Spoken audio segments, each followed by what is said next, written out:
Well, we got a patch coming for Fallout 76. It fixes a few bugs and a few other quality of life stuff. Let's talk about it.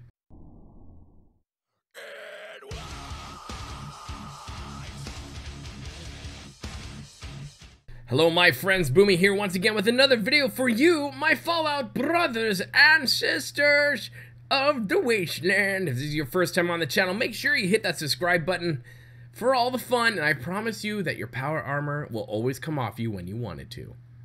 Yeah, it will. Anyways, my friends, we have a new patch landing in Fallout 76, and this one's going to fix some things. It's not the largest patch in the world, but it's going to fix at least 18 bugs, and we'll get into that shortly, my friends. But hey, it's a road and the steps in the right direction. So let's take a look at the patch notes. There's quite a few things here for us to get into and get my beard all over. Let's take a look. So here we go. Our latest patch for Fallout 76 will bring an increase to maximum stash storage, additional performance and stability issues, balance changes, and many bug fixes to the game. So the size of this sucker, it's 3 gigabytes for you console people and about 36 megabytes for PC, so that's good. I'm so glad I'm PC. I'm not PC in real life, but I'm so glad I play on a PC. So there it is. So let's get into the general stuff. The performance, your PC frame rates are once again uncapped. However, reaching very high frame rates will no longer cause movement speed to increase. This was originally fixed on the November 19th patch. The stability for Fallout 76 game client and servers have received additional stability improvements. Cool beans. For your camp crafting and your workshops, your stash. Now this is important because a lot of people in the community have been asking for the stash limit to be increased, and I think that's good. And this is another step in the right direction. Yes, it's not exactly where we want it to be, but this is a step in the right direction, and let's pray that this increase doesn't destroy all the things. Maximum stash storage has been increased by 50% to 600 pounds. They say this is a conservative adjustment, and we plan to increase the storage cap further in the future once we verify this change does not impact the stability of the game. Now, it's a good thing. I don't know about you, but I'm glad they're taking a stance on that, and at least we get some increase in our stash there. When it comes to our balance, kill your enemies now because things are changing. For your enemies, XP rewards for killing high-level creatures have been reduced.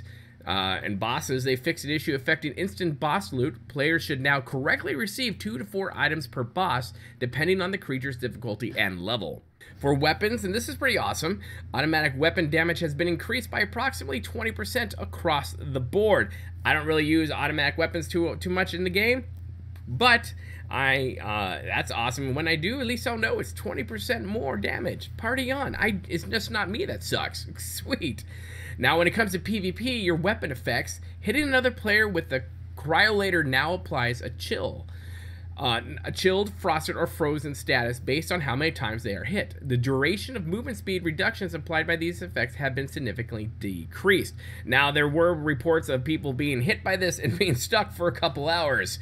They've decreased that just a bit. I mean, shit, you're talking about being frozen in time. Now let's talk about some of the bug fixes. The bug fixes, stability and performance for console people, fixed an issue that could cause a player to encounter infinite loading screen when signing out of their console account while playing Fallout 76.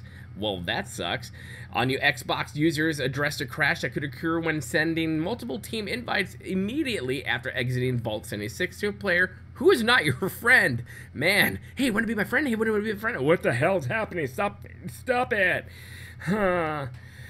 For our power armor, fix an issue affecting power armor frames that could prevent the player from exiting their power armor. Well, that sucks, man. You really gotta pee. I need to get out of this power armor. Oh, it's too late. For nuke silos, flipboards inside nuke silos no longer display portions of launch codes too soon after the codes were reset for the week. That's nice. For camps, moving camp locations will now correctly move standalone items built by the player into the build menu stored tab. For your workshops on PS4, wires will no longer appear to float in mid-air, attempting to connect 2 or more objects. Your turrets will no longer become invisible if the player is not present at their camp when their turrets are destroyed. For stuff with perk cards, ranking up a perk card will no longer cause a duplicate card to appear. That's good, because from what I've been seeing and hearing from other people, and I think this even happened to me, we're just getting a butt ton of duplicate perk cards, so this is nice that they fixed this.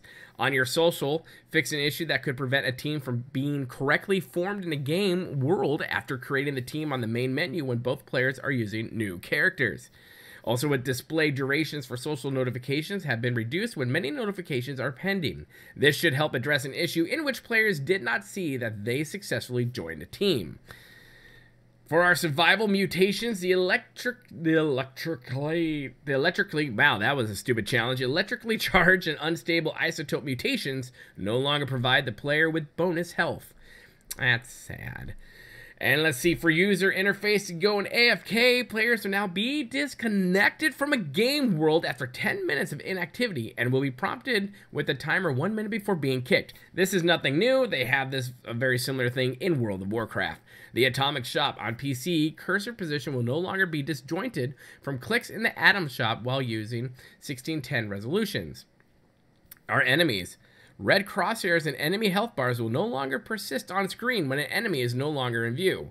Yeah, I've had that happen before. I'm like, wait, there's an enemy? What? What? But I don't see him. Or her, whatever they identify themselves as. Our Pip-Boy fixed an issue that could cause duplicate data to appear in the Pip-Boy stat and effects interfaces. I've never seen that, but awesome. Dying while severely over-encumbered will no longer remove all map markers when attempting to respawn. Instead, the player can now respawn at the nearest discovered map marker. Awesome sauce. And for your quest tracker, quest objective notifications will no longer appear for inactive quests immediately upon connecting to the world. Now, this is good. It's a step in the right direction. They are fixing some bugs and some glitch stuff in here and some, quality of life stuff for the game, and I think it's in a good direction, and I think we need to give them credit for where credit's due. Yes, they boofed up on it, and a lot of this stuff should not even be an issue, but sadly it is. So let's give them credit where credit is due, and they are fixing things slowly but surely, and they did say in the post that they want to get out patches a lot faster. I mean, they might be smaller patches, but they're going to be coming and coming and coming, and I hope so. There's going to be another patch, I believe the 11th, that will have more fixes in this. And this patch here will fix about 18 bugs. Out of the 132 bugs that there are, there was a Reddit user that went out and counted all the ones they could find. Oh boy, I wish I had that much time, but about 132 bugs. So that's 18 bugs there. So as of right now, from all the patches since launch that Bethesda has put out, they have fixed about 67 bugs in the game. And that's awesome. So at this rate, it looks like we're looking at, now you have to put in Christmas time and vacation in there and like New Year. So we're coming up on the vacation holiday time. So people are going to take time off. It's just how life is. You would want to too. So you're probably looking about late January, early February for all the known bugs to be fixed. Now we're still going to stumble on some new bugs. That's going to always be a thing. Hello, it's the game. It's a game. It's a Bethesda game. But hey, at least we have a somewhat finite timeline of when things should be fixed and all the jazz. And then we can get to the important stuff like, dude, you need to add some NPCs that, like, human ones to talk to us, or we're going to go cray-cray, baby. Because, Anthem's coming in February, so you best hurry up, brother. Anyways, my friends, put your comments in the comment section below. Let me know what you think. Do these fix a lot of bugs that you yourself have experienced, or do they not? And, of course, hit that like button if you like what you see here, and make sure you hit that subscribe button. Become part of the family here, the freak show of YouTube, the black sheep man of gaming. That's right, my friends. If you want to support the channel and myself on a more personal level, make sure you take a look at the Patreon down there. And as always, my friends, be kind. It's about community. We'll see you later. Good day.